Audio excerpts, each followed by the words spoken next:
এই ভিডিওটা স্যামসাংয়ের সাথে কোলাবোরেশনে, বাট অনেস্টি ইজ মাস্ট। আপনাদের সকলকে স্বাগত জানাই গ্যাজেটস বাংলা পরিবারের আরও একটা এক্সাইটিং ভিডিওতে। সাথে আমি সুমন, আর আজকে আমাদের অতিথি হিসাবে আছে স্যামসাংয়ের Galaxy A54 5G। So let's check it out. আরে যাচ্ছেন কোথায়? লাইকটা করেছেন তো? আমি মাঠের ছেলে, ঘাটের ছেলে, মাঠে ঘাটে ঘুরে বেড়াই, তাই আজকের আনবক্সিংটা হবে একদম মাঠে ঘাটে। তো চলুন আপনারাও চলুন আমার সঙ্গে মাঠে দিয়ে আনবক্সিং করে নিই ফটাফট। তবে হ্যাঁ, স্যামসাংয়ের এবারকার বাক্সটা দারুণ লেগেছে। অ্যাকচুয়ালি স্যামসাং এবার ডায়েট করিয়ে জিম করিয়ে পাঠিয়েছে। বাক্সটা খুবই পাতলা, যেমনটা বলেছিলাম রাস্তাঘাটে করব আনবক্সিং, আর এই পাতার ভেতরে হবে আমাদের স্যামসাং A54 5Gর আনবক্সিং। তো বক্স বেশ পাতলা, আর এটা আমাদের কাছে আছে 8GB 256GB। ব্যাস, ফোন চলে এলো। আর আমাদের কাছে আছে অসাম লাইম কালার, দারুণ লাগছে তাই না? আচ্ছা, বক্সে আর কিছু নয়, তা বললে কি হবে বস? এই তো বাক্সের ভেতরে আরেকটা বাক্স, আর এই বাক্সের ভেতরে আমরা পেয়ে যাচ্ছি এখানটায় একটা সিম ইজেক্টর টুল। আফটার দ্যাট এখানটায় আমরা খুলতেই পেয়ে যাব ইউজার ম্যানুয়াল এবং তার সাথে type C to type C cable. পেনপত্রকে হটালাম। গ্যালাক্সি A54 5G হাতে যখন দিলাম না, রিয়েলি বলছি বেশ ভালো লাগছে। একটু গোল গোল টাইপের চেহারা। কালারটা যেটা আমার কাছে আছে ওটা অসাম লেমন বা লাইম, মানে একটু লেবু লেবু দেখতে, তবে বেশি চটকাবেন না, তিতো হয়ে যাবে। আমার কাছে 8GB 256GB ভ্যারিয়েন্ট আছে, এছাড়াও এর নিচের ভ্যারিয়েন্ট অবশ্যই পাবেন। তবে ডিজাইন অ্যান্ড লুক দেখানোর জন্য আমি ব্যবহার করব আরেকটা স্মার্টফোন, সেটা হলো স্যামসাংয়ের A53। ওয়েল, দেখানোর একটাই কারণ কতটা ইমপ্রুভ করেছে স্যামসাং এবার A53 অ্যান্ড A54-এ। Well, design and build quality দেখে আপনারা নিশ্চয়ই বুঝতে পারছেন ইমপ্রুভমেন্ট চোখে পড়ার মতন। এবারকার যে কোয়ালিটি ওটা অনেকটাই আলাদা। গ্যালাক্সি A54 5Gতে আমরা কিন্তু পাচ্ছি যে ক্যামেরা মডিউল ওটা একদম ডিফারেন্ট স্টাইলের, একদম আলাদা লেভেলের, মানে এস সিরিজের মতন, তাই না? আলাদা আলাদা রিং, আর চারিদিকে যে একটা মেটাল কাইন্ড অফ ফিনিশিং, ওটা ভালো লাগছে ক্যামেরাতে। আমরা গরিলা দাদাকে পেয়েছি পেছনে, এবং সামনেও পেয়েছি গরিলা দাদাকে, মানে কর্নিং গরিলা গ্লাস 5 প্রোটেকশন রয়েছে পেছনে। নট অনলি দ্যাট, পেছনে কিন্তু এবার গ্লাস ইউজ করেছে স্যামসাং। তবে হ্যাঁ, একটু ভারী, একটু ওয়েটি মনে হবে আপনাদের। নিয়ার অ্যাবাউট 189 গ্রামের কাছাকাছি। আর যদি থিকনেস বলি তাহলে 8.3 mm এর কাছাকাছি থিকনেস। কেন তাই না? কারণ 5000 mAh ব্যাটারি এবার প্রোভাইড করেছে স্যামসাং, এবং একই সাথে গ্লাস ইউজ করেছে স্যামসাং। আর চারিদিকে যখন হাত দিচ্ছি, ও একদম রাউন্ড শেপ ডিজাইন। তবে সাইডের যে ফ্রেমটা না, ওটা পলিকার্বনেটের, আর IP67 রয়েছে, যার জন্য আপনি আধ ঘন্টা জলে, পরিষ্কার জলে রাখতে পারবেন। তবে আমি বলবো বিশেষ দ্রষ্টব্য, জলে রাখবেন না, জলে ইউজ করবেন না। দেন আমরা এই স্মার্টফোনটায় দুর্ধর্ষ রকমের ডিজাইন দেখে অবাক হয়েছি, এবং স্মার্টফোনটা আমি ডে টু ডে ইউসেজে ইউজ করছি, কোনো অসুবিধা হয়নি। তো একই সাথে আমরা বলবো ডিজাইনে এবং বিল্ড কোয়ালিটিতে স্যামসাং ফাটিয়ে দিয়েছে। এবার কিন্তু স্যামসাং এখানটায় আমাদের যে সিম কার্ড সেটা তো ব্যবহার করতে পারবোই, সঙ্গে একটা মাইক্রো SD কার্ডও ব্যবহার করতে পারবো, বাট এইটা হাইব্রিড সিম স্লট। আমরা এবার স্যামসাংয়ের A54-এ পাচ্ছি 6.4 ইঞ্চেসের একটা কম্প্যাক্ট ডিজাইনের ডিসপ্লে। ডেফিনেটলি এইটা AMOLED display, super AMOLED display. 800 নিটসের পিক ব্রাইটনেস রয়েছে, যার জন্য আমরা আউটডোরে যখন গেছি না, কোনো অসুবিধা কিন্তু আমাদের অ্যাটলিস্ট হয়নি। বেশ ডিরেক্ট সানলাইটে আমরা দেখতে পেয়েছি সব কন্টেন্ট। কর্নিং গরিলা গ্লাস 5 যেমন বললাম যে এতে রয়েছে, হ্যাঁ এতে রয়েছে, যার জন্য স্ক্র্যাচেস কিন্তু অত আসছে না। বেজেলসগুলো যদি একটু ভালো করে দেখেন, একদম সিমেট্রিক্যাল এবং দেখতে খুব ভালো লাগছে, খুব মিনিমাল রাখা হয়েছে। পাঞ্চ হোলের সাইজও এবার খুব ছোট্ট, এবং আমরা এখানটায় 120 হার্টসের রিফ্রেশ রেট থাকার দরুন যখন স্ক্রলিং করেছি না, আপনারাও কিন্তু করেন, হ্যাঁ সেখানে আমাদের ভালো লাগে এবং ভালো লেগেওছে। এবার 60 হার্টস 120 হার্টস আমরা করতে পারবো।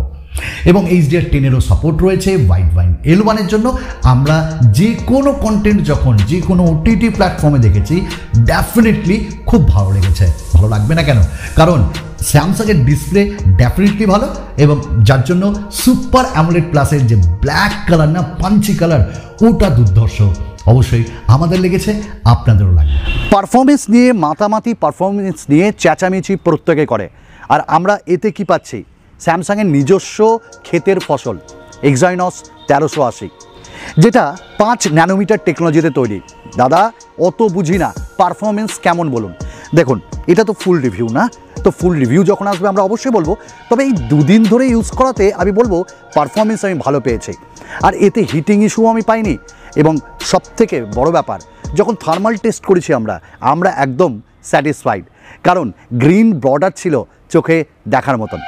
অ্যাকচুয়ালি UFS 2.2 স্টোরেজ টাইপ আর LPDDR4X র্যাম টাইপের যে বন্ধুত্ব, সেটা আমাদের নজরে পড়েছে ওই যখন স্টোরেজগুলো একটু এদিক ওদিক করছিলাম, দারুণ ফাস্ট।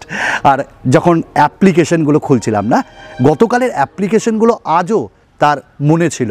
জানি না অ্যাপ্লিকেশনগুলো ভালো লেগেছে কি না, কিন্তু সত্যি এর মেমরি ম্যানেজমেন্টটাও খুব ভালো। ডেফিনেটলি এর পারফরমেন্স BGMI খেলার সময় আমরা চোখে দেখেছি, ভালো ফ্রেম রেট পেয়েছি, এবং স্মুথনেস এর performance. High kind of gaming আপনারা করতে পারবেন, এবং একই সাথে কোনো অসুবিধা হবে না। আর ওই যে হ্যাপটিক ফিডব্যাকটা না, এবার স্যামসাং দারুণ দিয়েছে। এবার কিন্তু লিনিয়ার মোটরকে ইউজ করেছে, যার জন্য চোখে দেখার মতন এবং বোঝার মতন এর হ্যাপটিক ফিডব্যাক গেমিংয়ের সময়। হাই রিফ্রেশ রেট, পারফরমেন্স দারুণ তখন বুঝতে পারছিলাম। তো gaming performance as well as 8GB variant, যার জন্য পারফরমেন্সে কোনো অসুবিধা হয়নি। তবে আগামী দিনে অবশ্যই আপনাদের সঙ্গে শেয়ার করব। আর এই যে প্রসেসর, এটা একটি 5G প্রসেসর, যার জন্য 11টা 5G ব্যান্ড আমরা পেয়েছি।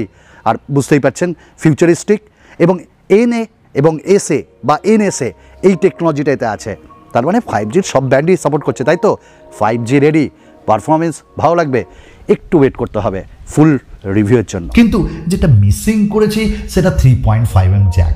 আমরা বলবো যে 3.5mm জ্যাকটা দেওয়া বোধহয় সত্যি আজকের ডেটে প্রত্যেকটা ব্র্যান্ডের উচিত দেওয়া। স্যামসাং দেয়নি, বাট দিলে আর একটু ভালো হতো, তাই না? আমরা এবার একটু কথা বলে নেব স্পিকার। এবার কিন্তু আর একটু আপগ্রেডেশন করেছে। না ডলবি অ্যাটমস তো রয়েছে, ডুয়াল স্পিকারও রয়েছে, বাট এবার বেসটাকে আর একটু দেওয়া হয়েছে বেশি, এবং সাউন্ড কোয়ালিটি আরেকটু ইমপ্রুভ, যার জন্য লাউডনেস আরেকটু বেশি পেয়েছে।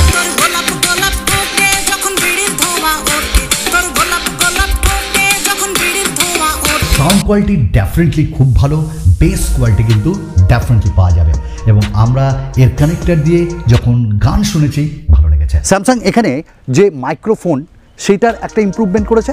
আর যখন কথা বলছি ফোকাস অডিও, সেখানে লাউডনেসটা আর একটু বাড়িয়ে দিচ্ছে। এই যেমন আপনার চারিপাশে কেউ গল্প করছে বা কেউ মানে বাসে আছে, আপনার কোনো অসুবিধা হবে না। ইমপ্রুভ করেছে ক্যামেরায় এবার স্যামসাং।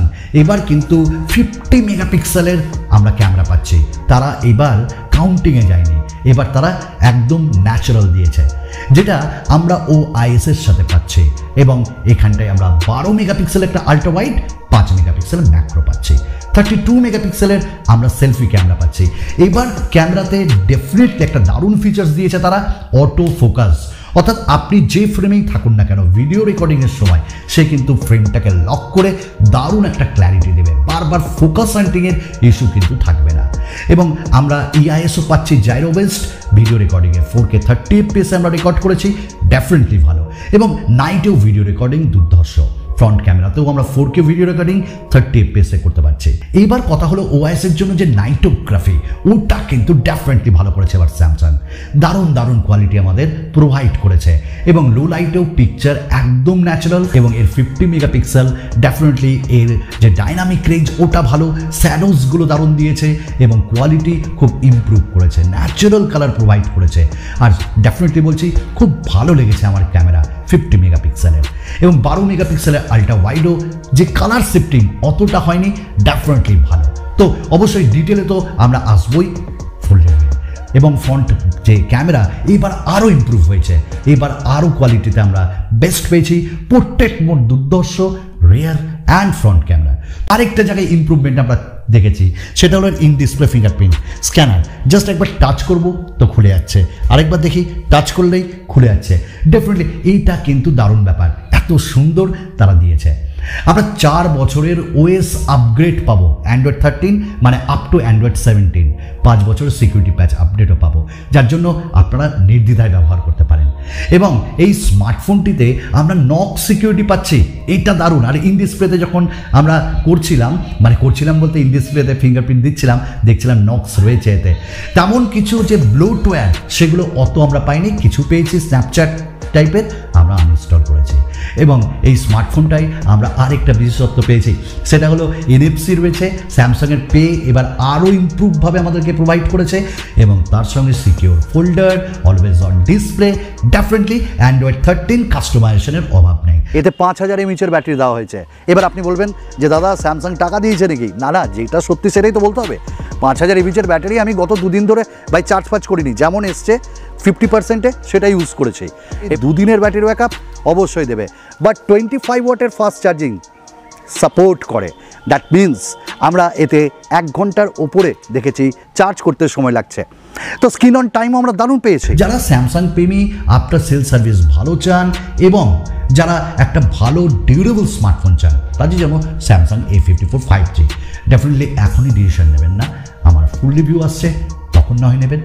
আরও একটা নতুন ভিডিওতে আপনাদের সকলের সঙ্গে দেখা করবে আপনাদের এই সুমন ভাই। চলুন আরেকটা নতুন ভিডিওতে আপনাদের সঙ্গে দেখা করবো।